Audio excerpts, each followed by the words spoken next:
Our second story out front, a stern warning to Syria. The use of chemical weapons is unacceptable. NATO says the use of these weapons of mass destruction will be met with an immediate reaction from the international community. Former British Prime Minister and Middle East envoy Tony Blair had the same message for Syrian President Bashar al-Assad earlier today with Soledad O'Brien on Starting Point. If there was any sense at all that Assad was going to use chemical weapons or did use chemical weapons against his own people, I would expect a very tough response that would be military. The question tonight is, what role will the United States play in such a quote-unquote military response? Out front tonight, Peter Brooks, former Deputy Assistant Secretary of Defense under the Bush administration, and Colonel Cedric Leighton, former member of the Joint Staff. And good to see both of you. And Colonel Leighton, let me start with you. If the United States were to get involved at this point, what would a serious U.S. military intervention in Syria look like? It would probably, Erin, start out with a no-fly zone type operation, similar to what we had during Operation Southern Watch, and Northern Watch, which basically governed the skies over those parts of Iraq after the first Gulf War. So that would be the first step. However, in order to secure things like chemical weapons, you would definitely have to look at using ground troops. It may not be U.S. ground troops, but the possibility certainly exists that they might be used. Of ground troops, which I think is the key words for all viewers out there. Ground troops is a very different sort of concept than what many people may have thought about what would happen in Syria. And Peter, I guess it comes down to this about whether Bashar al-Assad would use chemical weapons. I mean, the rebels seem to be gaining ground, but chemical weapons are horrific. Would Bashar al-Assad use them?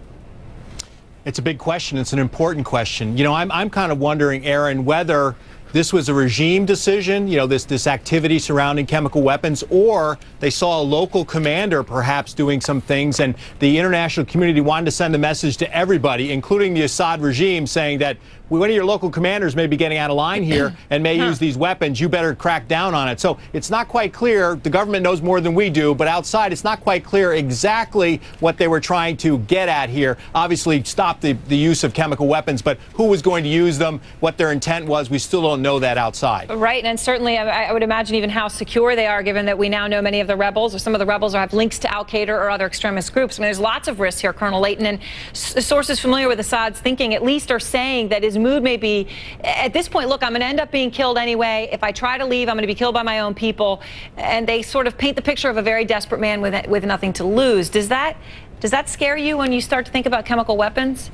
Absolutely. Chemical weapons are the worst kind of weapons. You look at lethality rates that are almost 100% with nerve agents like sarin and VX, which are the type of nerve agents that the Syrians actually have. And when you look at somebody who is cornered, they're going to act just like a rat would act, and they would go after the people that are attacking them, and they will do whatever they can to either take many people with them or lash out at the forces that they perceive to be occupying their country. Right. So it's a very dangerous situation, Erin. Peter, I'm curious, when you talk about the depth of Syria's chemical weapons program, I mean, they do have some of the most advanced chemical warfare capabilities that there are. Mustard gas, sarin, possibly the VX nerve agent. I'm curious as to how confident we are in what they have. I mean, a lot of people may think about this and harken back to Iraq and weapons of mass destruction. Do we really know what Syria has?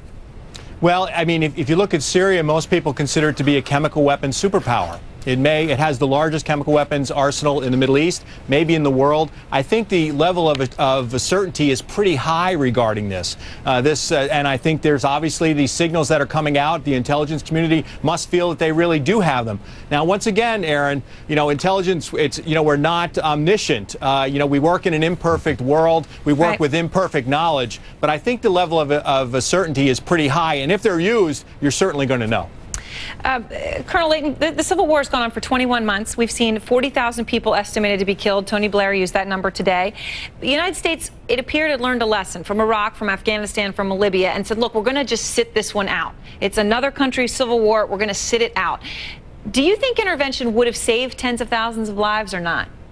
I believe it would have, Erin, and intervention is always a very tough call to make in these situations. And Syria's ethnographic and demographic situation is a very, very complex one, so we would have gotten into a very difficult situation. But a type of intervention using perhaps local troops from the region might have been something that could have worked early on.